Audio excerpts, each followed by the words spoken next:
Well, I think in any organization that you join, whether it be small or large, you have to first feel comfortable with yourself because wherever you go, there you are. You don't want to look to any organization to make you feel comfortable or to make you feel accepted. Just know that you are, and then I find my place. And we can all do that by accessing the skills and the talents that we have to see where we can best serve the organization.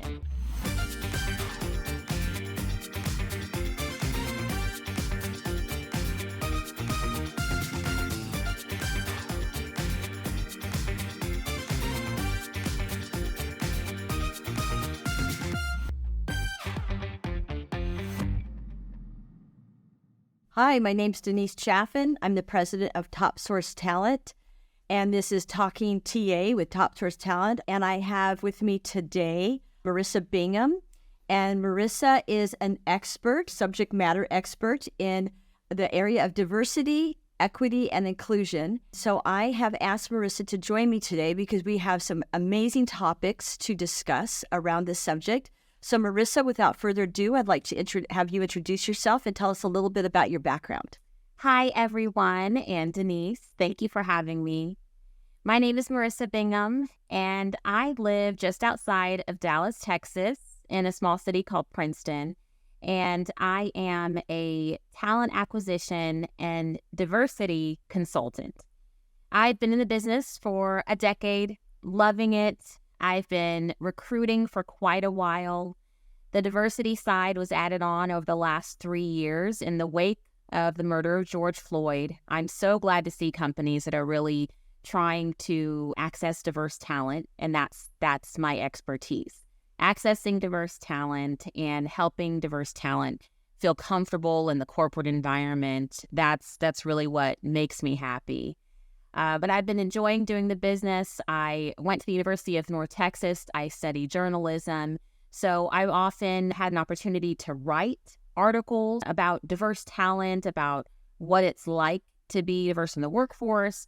And I love to just create content. So this is the perfect platform. I'm so excited to be here, just have conversations, talk about things that will help people understand each side of diversity and work better together. Oh, that's awesome. Well, let's dive in then. So one of the things I'd like to ask you about, I remember a few years back before this topic was called diversity, equity, and inclusion. They were calling it diversity, inclusion, and belonging. And then they changed the format to diversity, equity, and inclusion. And I think a lot of it had to do with, and correct me if I'm wrong, more like salary equity, compensation equity, leveling, especially for females in the workplace. I mean, maybe you can dive into that a little bit. But also, too, I want to ask you about the different segments of diversity and what they are.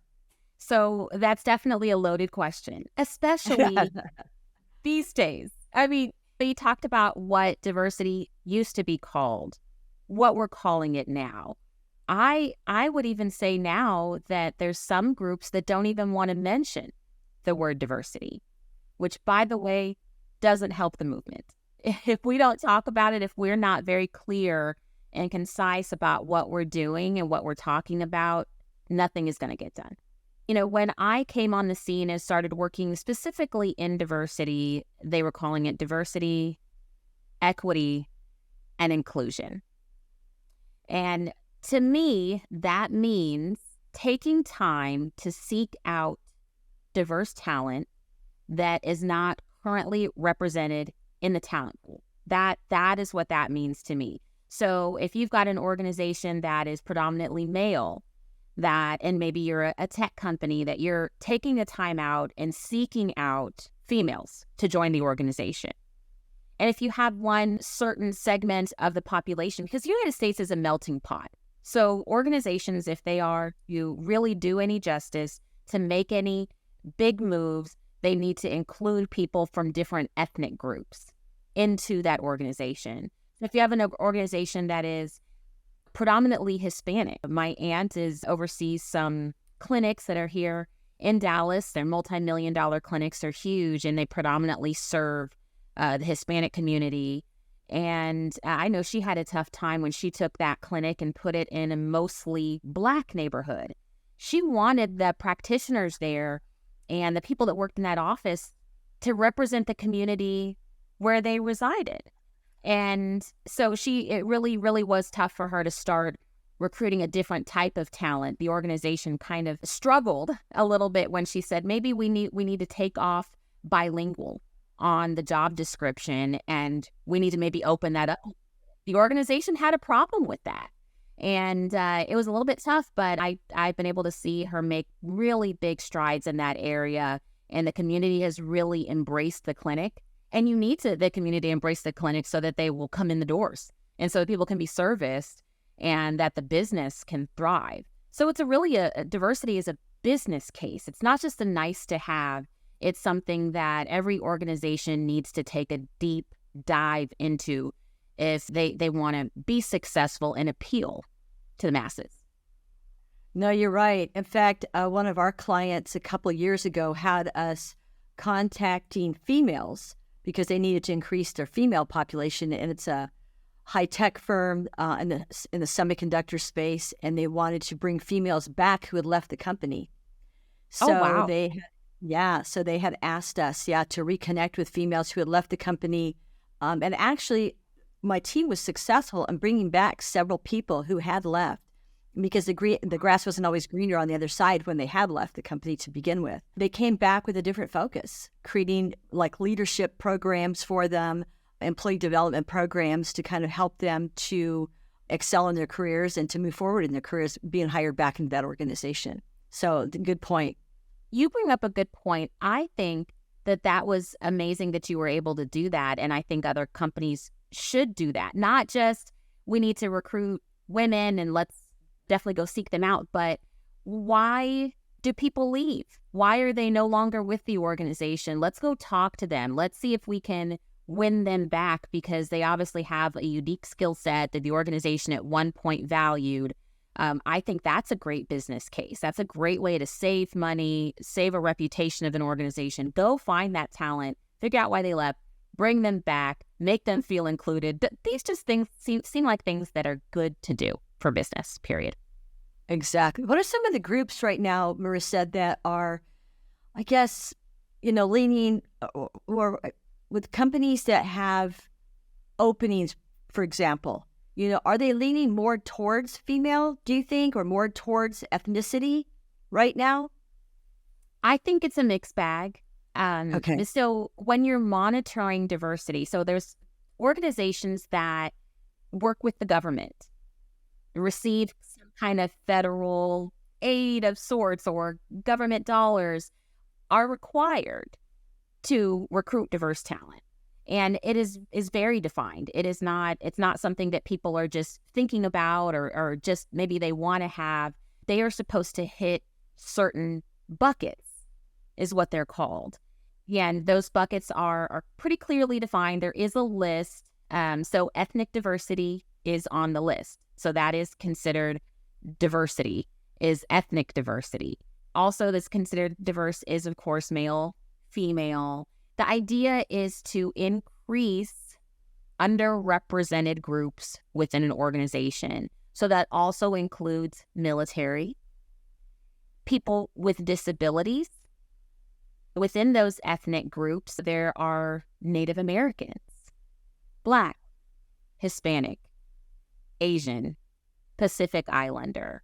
So the groups are very defined, and some people think that diversity is kind of ambiguous. It's like, what do you think it is? Well, the government, they have decided what it is, and then so they know what they're looking for, and they would like to see companies go seek out talent in those areas. So when a company is talking about being compliant with OFCCP, they are seeking out talent to fill those buckets. And really what they're doing is they are making the attempt to. Now, the OFCCP doesn't require that a certain number of people be hired from those ethnic groups, but you have to make the attempt because ultimately an organization is going to want to bring on the best and the brightest, the people that are going to work out for the organization. So at no point does it mean that you're supposed to hire people that aren't qualified to do the job.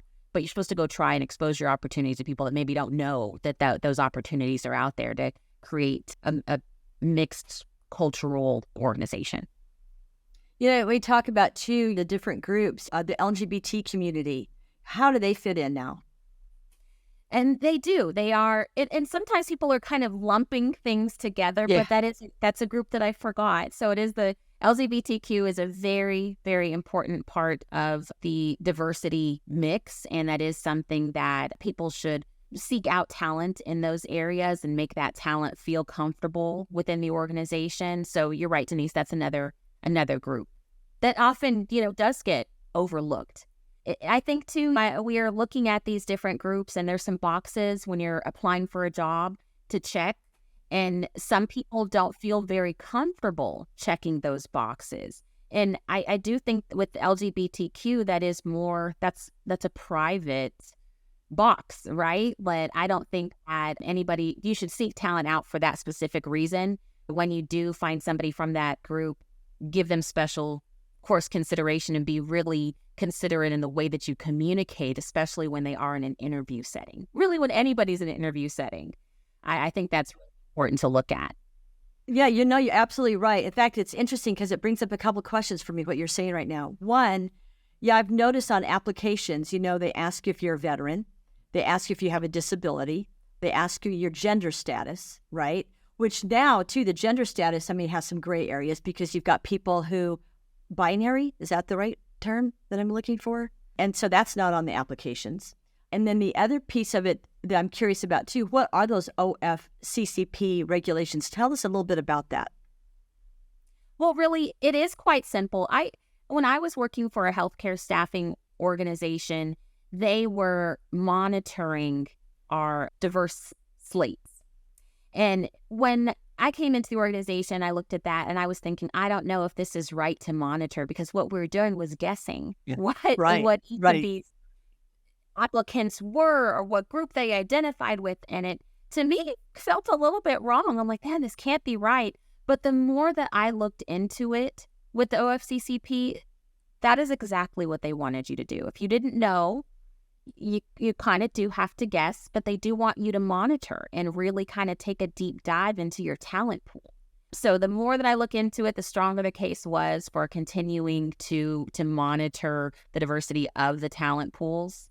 And the OFCCP is just really clear in that they want you to reach into each one of those buckets and really do your best to expose your opportunity to those buckets.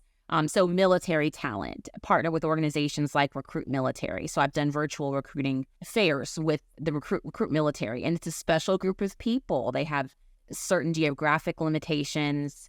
There's a certain issues that they've been exposed to, certain ways that they like to communicate. So just a great group of people, but the OFCCP just wants to see you make that attempt to appeal and to expose your opportunities to those different groups. I've also done virtual career fairs with the National Federation of the Blind. And to me, I think it's great when you start digging into some of those talent pools, because you understand what it is that they're going through, some of the issues that they face. And what I learned about was low visibility. So when you think blind, right, you think can't see. But there are quite a few people that at one point could see very well. For some reason or another, medical issues and conditions, their vision narrowed. So they were able to see very, very little, and their vision could potentially continue to deteriorate. So as I was having these conversations, I was just so impressed by just the strength and the mental fortitude that this group had and how often they're overlooked. So when I think if you've got a couple of companies, large organizations that are taking the time to dig into those different groups and cater to them and make sure that they're exposing opportunities to them and taking them through the application process, interview process, and ultimately hiring people from those groups, that you're going to have a better organization. Even within technology, so I learned about a program called JAWS. And so JAWS is a screen reader. And so most people that have low visibility or they are blind, they use screen readers So those screen readers will read emails, they will browse websites. So if you're bringing somebody on from that group, they can help you with your technology and make sure that your technology is equal access. And those are things learned by recruiting that group. That's amazing. It really is. Oh my gosh. Yeah, technology is so far advanced now for something like that. But I know for the blind, just working with that group, I learned how to say certain things, because I think sometimes we stumble over our words when we're talking about somebody that is deaf. Somebody is from an ethnic group that we don't personally identify with. We stumble over certain terms and how to approach certain things. But with the National Federation of the Blind, I learned that it's okay to say blind. They're blind. And it's not a bad word at all. So it has helped me be more comfortable learning more about a segment that I'm not part of, but would like to work with and bring into an organization. Oh, very interesting. Yeah, I would imagine too, and again, going back to people with other disabilities, I mean, there's so many that we could talk about. There's people now who are autistic who are joining the workforce, right? Or have been in the workforce for a long time. You're right, have been. And there are some different ethnic groups that aren't as visible. Like, their differences aren't visible. And that makes the case for just, you should be nice to everybody. You should try to identify with everybody. But someone could maybe, for instance, take a look at me and think that they know my story, right? But one thing that you maybe don't know about me is that I am half Mexican and half Black, right? But my diversity is visible. You can see it. You're like, something's going on there.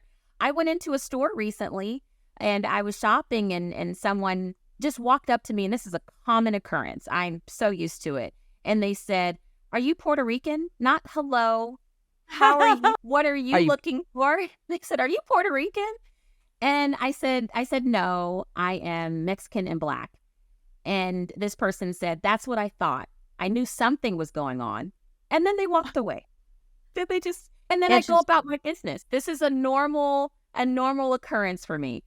But I say that to say there are people with invisible differences, right? Or maybe they're ethnically diverse and you can't see it. So my mother is Mexican, but I'm half Mexican. Like you sometimes you don't see it coming, right? So you have to be careful what you say, careful of the conversations.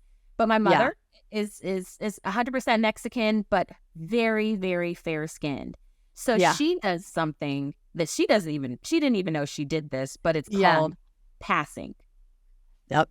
So people could interview her and hire her. Her last name is Ellis, right? You could interview her, hire her, have her working for you, and you would never know that she's Hispanic unless she checked that box when she initially same here. Position. So exactly. My mom. Yeah, my mom's name is Virginia Luisa Bustamante. You'd never know by looking at me, right? And see, my mother was robbed of a middle name. She only has two names, but her name is Patricia. And I think that's so wonderful, and it makes the workplace richer. Yeah, let's talk about passing for a minute, because I think it's something I hadn't heard of, prior to our... How could you go through life and not hear it? I guess you didn't know. You were just doing it skillfully. Yeah. Well, and I think that for me, the fact that I'm half Hispanic but I look white, I have another issue, and that is the fact that the Hispanic community doesn't recognize me as being Hispanic. And so it's been kind of a different change, if you would. I do pass, of course, for being white, even though I'm half Hispanic. But at the same time, when you are talking to people in the Hispanic community, and they want to call you güera because you're white, they don't want to recognize you as one of their own. So it's a different twist, if you would, on passing. What are some other examples of passing that you can share? Because I do find this really fascinating. Well, in some cases, I think in most cases, passing is a privilege. And it's a privilege some of us don't have, right? Again, I walk into the room and it's apparent. It's apparent that I am ethnically diverse, which is fine, right? I love it. I love being part of this ethnic group. I really do. I I was speaking to someone earlier this morning that works for a gigantic company, and she's been in talent acquisition for 20 years, and she is really high up within this organization. And she was telling me that she does believe that there was a little bit of privilege that came along in her career journey because of her last name, her skin color and her last name. So she is olive-skinned, and she was married for a long time. And so her last name was very, very generic, right? But just recently, over the last couple of years, she's divorced, and now she's back to her Hispanic last name. And she felt a bit exposed. Not that she was hiding. She just, no one asked. If no one asked, she wouldn't say anything, and she didn't feel like she was hiding. But there was some privilege that went along with that skin color and her last name that she no longer has, but she's already made it. Wow, So I that's consider interesting. that's a great privilege. Now, not something It I want is. to steal. I don't want to steal that. Yeah. It kind of No. is what it is. But I think when you realize that you have that, you can help people from different ethnic groups rise and really be authentic and share your story, and like kind of use some of the privilege you have to pave the path for other people. So that is one side of it. But maybe you can share the other side, Denise. Well, that's what I'm saying. I mean, it's great because then you don't have to explain yourself or whatnot. But like when I check boxes saying that I have the Hispanic ethnicity, I oftentimes think, oh, people are going to question it. They're going to doubt it. Do I have to prove myself? And then on the other side, too, the Hispanic community, like I said, doesn't necessarily recognize me as being Hispanic because I look white, because my father is or was Irish. So I don't know. There's two sides to both stories, right? Well, let's talk about, there's so much we can dive into. Employee resource groups with companies. Let's dive into that a little bit more and have a better understanding about employee resource groups, or ERGs, for companies. So yes, a lot of organizations do call their employee resource groups ERGs. I've heard BRGs before too. So I always like to slow down and kind of describe what those are. So for an organization that I recently did work for, they had 10 employee resource groups. And the idea of the resource groups is to create spaces for people within the organization to feel comfortable, to express themselves, and also get access to career development so they can progress in their careers. Create a smaller setting where they can grow and thrive. And so some of the resource groups that I've heard of and I've had access to, actually led one that was multicultural. So everybody was allowed to be part of that group. Now, everybody is allowed to be part of every group. No one is excluded. And I think that's what diversity should be. It's not excluding anybody. It is including, if anything. So there was one for multicultural. There was one for Black women. And then they had a core group. So anybody can join that organization, that ERG, but they had a core group that was just supposed to be for Black women. And I do have to pause there. I went to a conference and I was able to get the privilege of hearing from McKinsey. So McKinsey is the organization that does studies. I'm sure you've heard of them. One of the studies that they did was different ethnicities within corporations and the amount of microaggressions that they experience. And so the more the person was got deeper into these ethnic groups, the more microaggressions they experienced. So like women, it was a chart with little dots on it. And so women, and it had like a dot for how many microaggressions they experienced. Men, and a dot. Black men, more dots. Black women, more dots. Disabled Black women, more dots. And then it got to people that are identify with one or more ethnic groups. And so it was like women, Black women, and also Hispanic women. And I found myself in that group.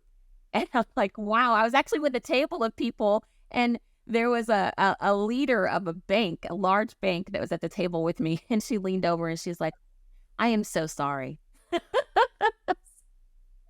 And I'm looking at the study right along with her. We were at an event for women.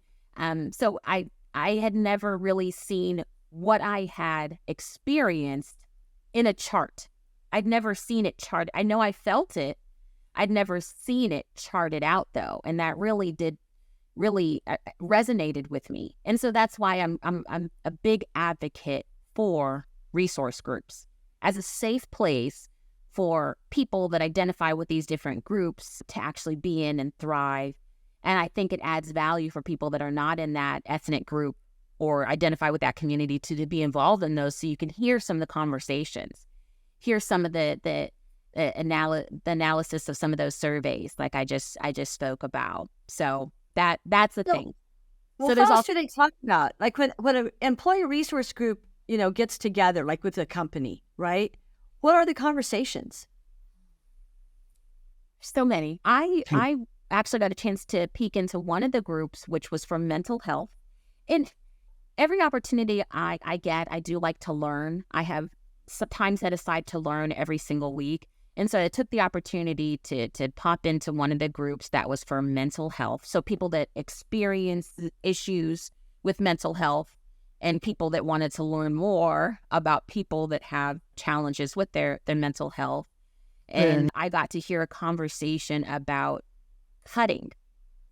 Oh, wow. And how to say somebody cuts, or how to refer to them like in the past tense, like they were a cutter. And it was someone that it was telling their story of their mental health journey, their journey to cutting, their journey away from cutting, how to talk to somebody that has those challenges, not to shy away from the conversation with someone that has those challenges. And so it really resonated with me. I have a member of my family that has had issues with cutting. And I think we tend to kind of lean away. Like if I don't talk about it, or if we leave it alone, or maybe if I don't talk to that person very often, then it'll go away, or that it's better. And so just being part of that resource group helped me have the language to share and to take to that member of my family and further connect. And right, we all need connection. So I didn't know that I needed that. I didn't know that I needed that conversation, but I was so incredibly grateful for it. And then there we go. Like when we open up our hearts and our minds to different groups and people that have different challenges and hearing their stories, we're all better off. And so that was an example of me just being better off. And that was a conversation that they offered in that resource group, and it was optional. And so I thought it was a great thing to opt into. It is. And I have had that experience at some of the other resource groups that I've popped into as well. So tell us about some of the other resource groups. You mentioned there was 10, with this one company. I mean, what are some of those other groups? Military. So Okay. they had military supporters and former military people. And I got to hear a little bit about how they there's some issues with suicide. And so they dug deep into that, the whys, the hows, and that sort of thing. There's also a group for Hispanic people and women. That was a resource group as well. And then there was one about body positivity. And I learned some things. So with that group, I loved learning. And so with that group, they had different conversations about body positivity, how to feel more positive about yourself as you are. But they had all the resource groups had have a budget, and they could make T-shirts, flyers, give access to learning resources for their members. But this group, one of the things that they did was print sweatshirts. And what they did was expanded sizes. So I didn't realize how narrow-minded I was, that the size should stop at a double XL. So XXL and that's it. So with that resource group, they expanded the sizes and the offerings of their T-shirts and their sweatshirts. And I didn't realize how I'd cut certain parts of the population off by stopping at a a certain size that fit into my frame of what is as acceptable or what people should get access to. So another thing that I learned by being part of a resource group. Sometimes they're not all protected. So the mental health and body positivity is a nice to have, but there's people, and see what you're doing here is bringing people from different ethnic groups together that identify on a certain topic. And so there we are.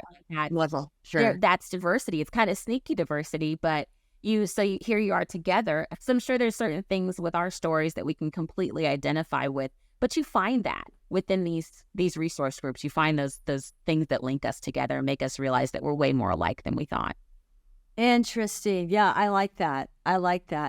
So one of the things I wanted to ask about, Marisa, talking about employee resource groups is there a space for everybody, right? Regardless of the size of the company, right? And how do people fit in to a particular space? Because that's a really huge conversation right now, especially with so many different groups and so many different, what would you call, populations of people. I mean, you mentioned it early on in this conversation that we are a melting pot society here. We've got people from countries all over the world, right? If I'm somebody who is coming into a company, what space do I fit into? And how am I going to determine that? And what's going to help me to understand where I fit in any organization, whether it's small, medium, or large, right? Well, I think in any organization that you join, whether it be small or large, you have to first feel comfortable with yourself. And you have to do some work there to feel comfortable with yourself, because wherever you go, there you are.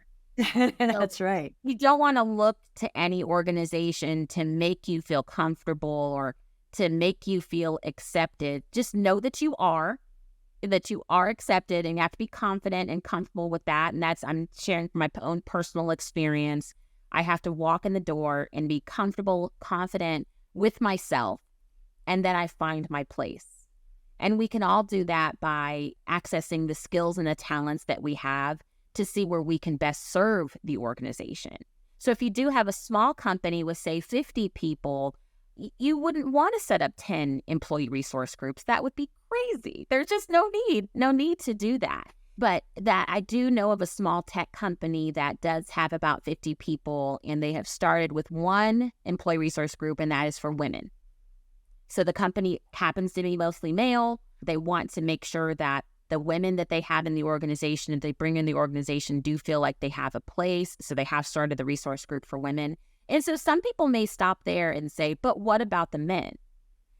If you have an organization that is mostly male, everywhere they go is like a resource group because it's mostly male. So they get a chance to joke, and they get a chance to think about outings that they want to do together. I know of a team that I had the privilege of being able to recruit for, and it was mostly male. So they did a lot of sports outings, golfing. They had like a wear your favorite jersey day.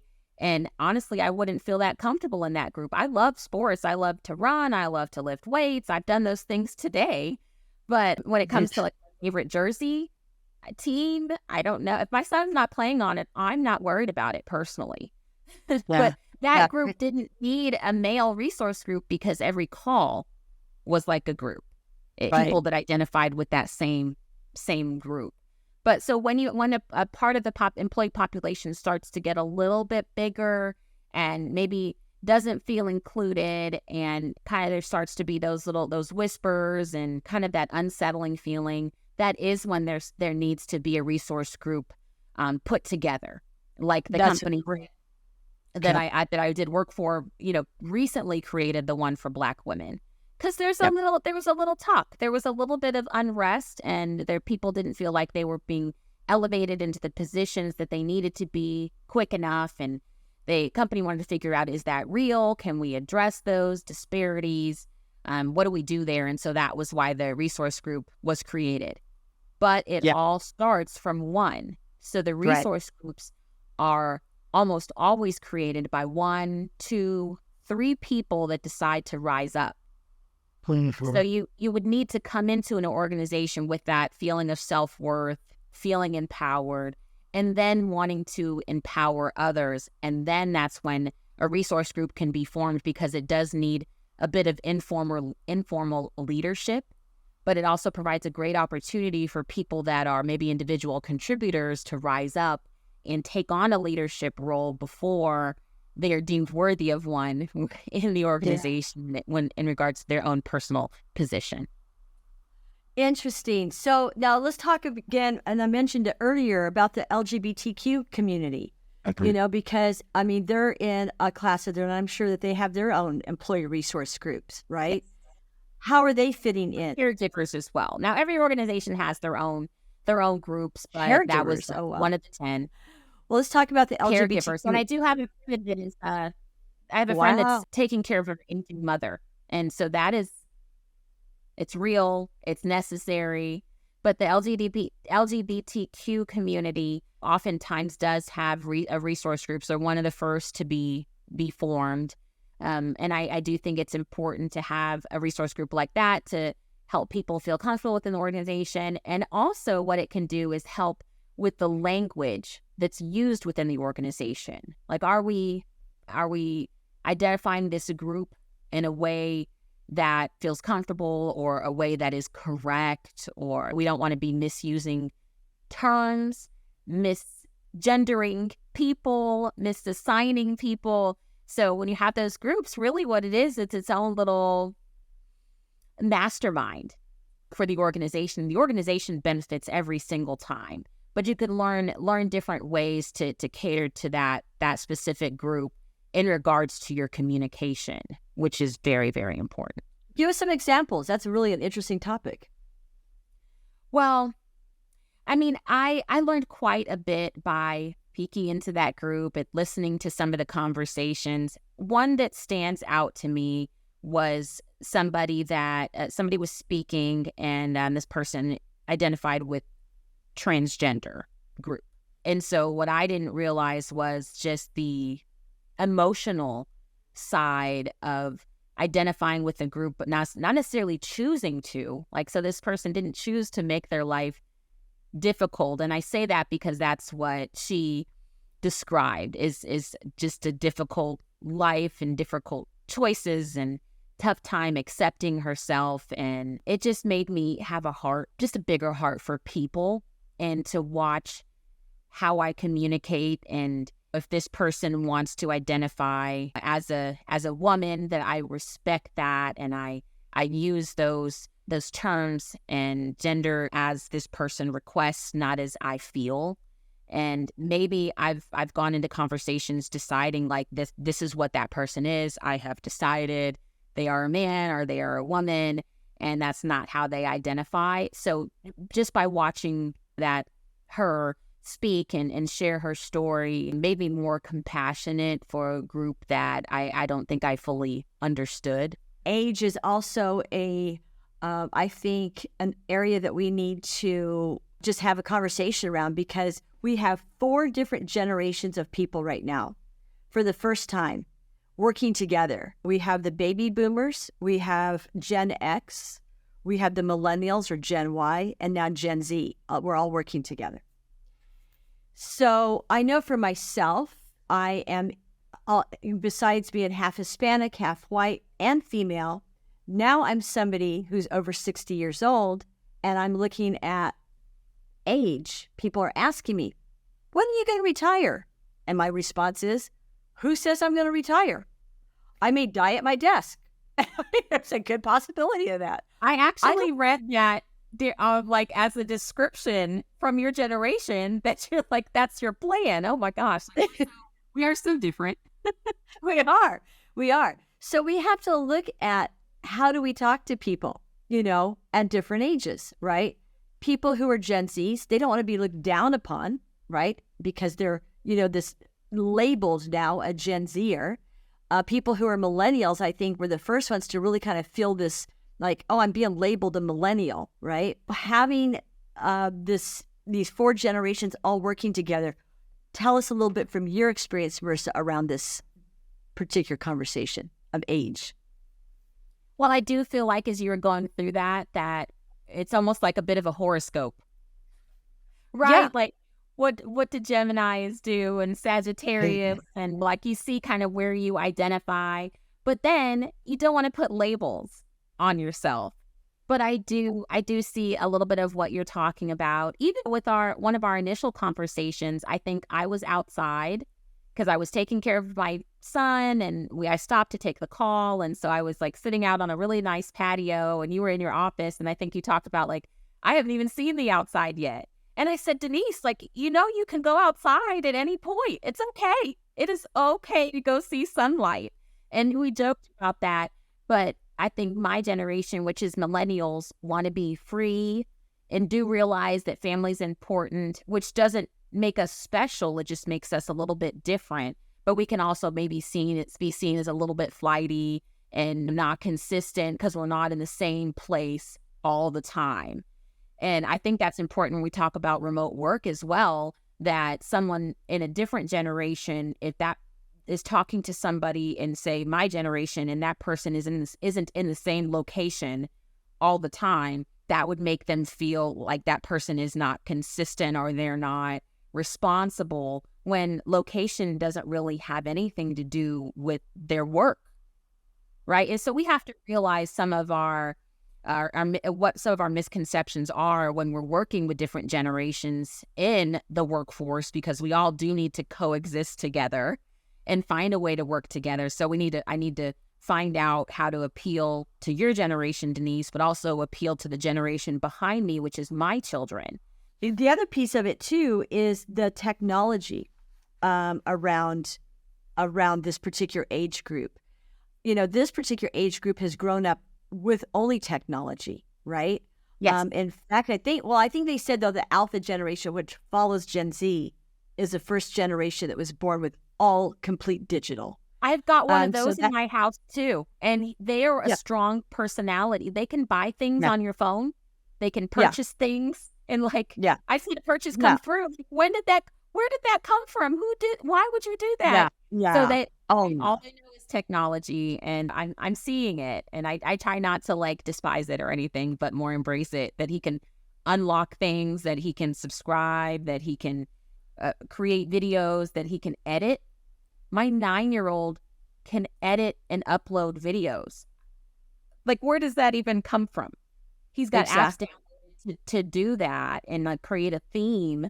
And I mean, this is a whole different generation, but I really do try to embrace it because my legacy depends on it. Right, exactly. No, that's a good point.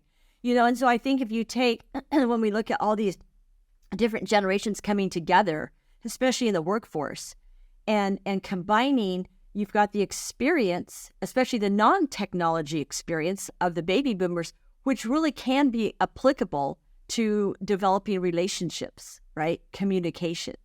Because as you get farther then into technology, the communication and relationships change, and how people develop relationships, because you're developing relationships more now using technology than we did before. So you've got the experience of the baby boomers, and then you've got these people who are becoming more technologically advanced, right? All the way down to the Alpha generation. How are we going to come together? So we've got the baby boomers who refuse to die and who refuse to retire. That's good. We need the baby boomers. And have you heard the term just boomers? Yeah, right? We're just the boomers now. Yeah, the boomers. And so you've got that experience, and then you've got the people, and it talks about here with Gen X, the forgotten middle child between the baby boomers and the millennials. But it says here that they're self-reliant, they're more independent. So these people kind of learn to be very self-sufficient on their own because they were the latchkey kids. So they bring us a whole different type of skill, if you would, to the workplace. And so it's acknowledging what those skills are in those different age groups and bringing that together, I think. And we need to start doing more of that. And I think it will help to bridge the gap. Plus, I think, too, it'll help people to be less fearful of the other generations and less worried about, are they going to replace me, or are they going to, especially with older people, are these younger people going to come in and take my job? Or are they going to upstage me? If it's a younger person looking at somebody with more experience or older, are they going to, upstage me in my role? I don't want someone to affect my career ladder, right? So instead of having all this fear around it, the learning to embrace what each person's skills and strengths are based on their age. I think that's something that we really kind of need to focus on more and educate ourselves on. So how are we going to develop employee resource groups around that? Well, the resource group at the organization that I just came from did have a group specifically for their aging workforce, and it was called WISE. Oh, I like that. But any generation could fit into it. That's right. I mean, and I love that, it was open to all, right? And I do think that we can definitely learn from each other. If you've got this group that is technologically advanced and has embraced technology, they can teach other generations. Maybe from the boomers can teach the millennials and Generation X and really all of them work ethic. That's never going to get old. Having a work ethic, being responsible and reliable and steadfast, I think that's always going to help. I find that lesson being taught in my home. So I think that's important to learn from other generations. So I think as we're learning how to work together and bring our skills from one generation to the next, our adoption of technology from one generation to the next, that we need to do so with a humble spirit.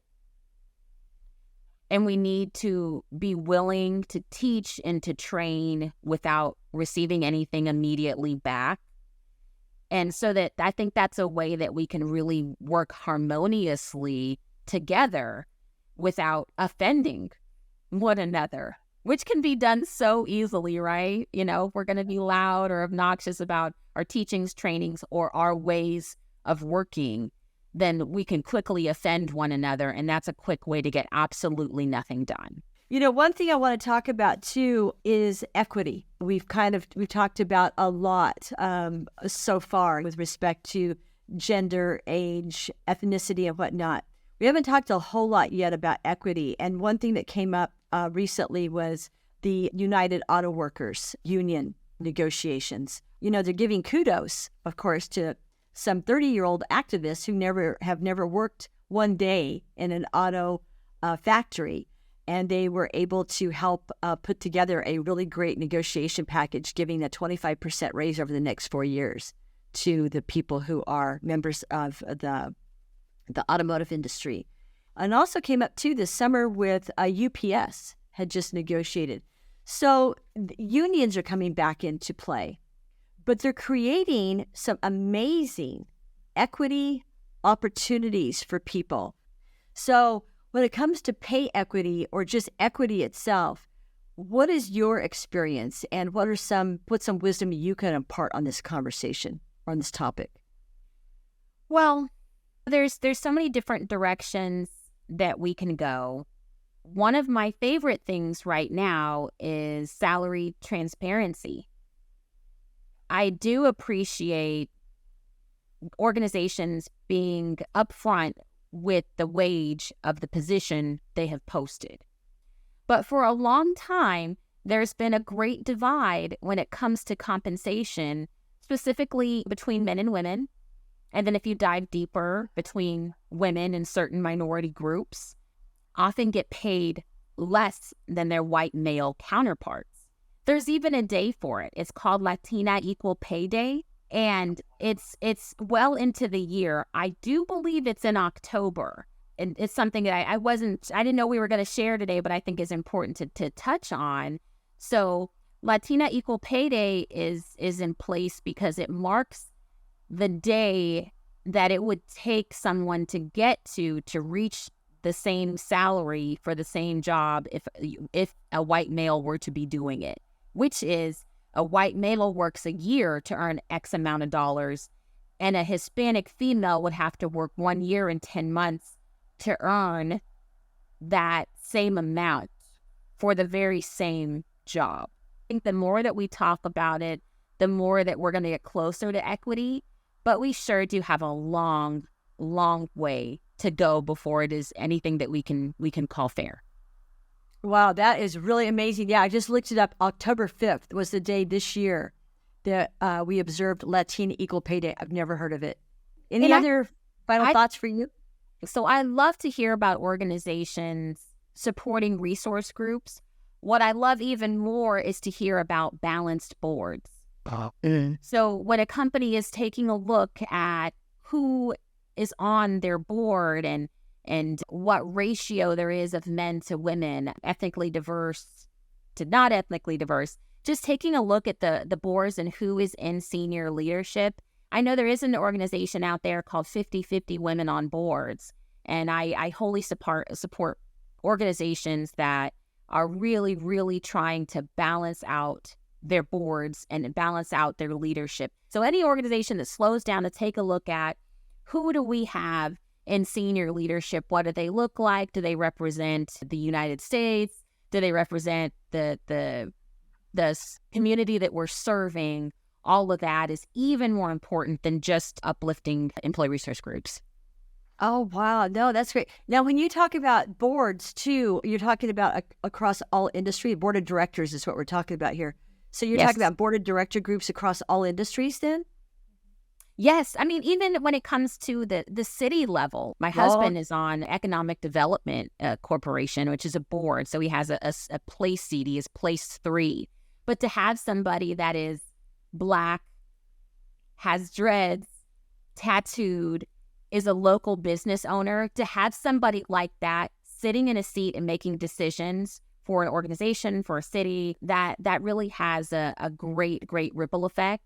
So if we can take that and put that into organizations too, if they can have people that are diverse sitting at the table making these decisions about what advertising is going to look like, what group we're going to make sure that we recruit this year, how we're going to increase profits, who we're going to cut from the workforce. I think it's important to have people at the representation at the board level making some of those big decisions. There's a huge ripple effect, and the board of directors for any company or organization has huge influence over the way that company is going to be run. I was telling you about the organization that my aunt runs. She is the CEO of this organization. It's a nonprofit, which she is actually one of the very few Hispanic female CEOs of any organization in the United States. There's very few of them, but she reports to a board. I think one of the things that's important to address is that you have to have both time and income to be a part of a board, because you have to be able to take care of and provide for yourself, and you have to have that extra time to participate in those boards. And often people that are working maybe in hourly positions, service positions, working a night job are most likely not going to be part of boards, because you have to have that additional time and income in order to participate. So there's a bar to reach before you can even be considered for a board. So it's a bigger issue. It's a bigger undertaking than probably one would think, but it all starts with a diverse recruiting process. Just opening up opportunities to all different types of people so they can level up and eventually be in these senior leadership positions and make really great decisions for organizations that have a ripple effect into the United States and then ultimately the world. And I think that it's a conversation that we need to look at having with talent development. If you're going to, because oftentimes they'll have a leadership training programs, they'll have employee development programs. So to have a separate program for people who are interested in joining the board of the company that they're working for or another board. Yeah, and understanding the responsibility, because it is a responsibility. But that 50/50 Women on Boards is a nonprofit that teaches and trains women all over the country and actually the world. They had people from different parts of the world piping into some of the calls that I was on. And it's just incredible to see what's going on in different parts of the world when it comes to women and the workforce too. I think the more we know, the faster that we're going to grow. Knowledge is power. Exactly. Marisa, especially applied. Oh, yeah, exactly. Oh, my gosh. What a great conversation. Seriously, we could talk forever, but I know we've got to wrap it up. But, well, I look forward to meeting you. Thank you so much for joining me. Wonderful. Have a good rest of the day.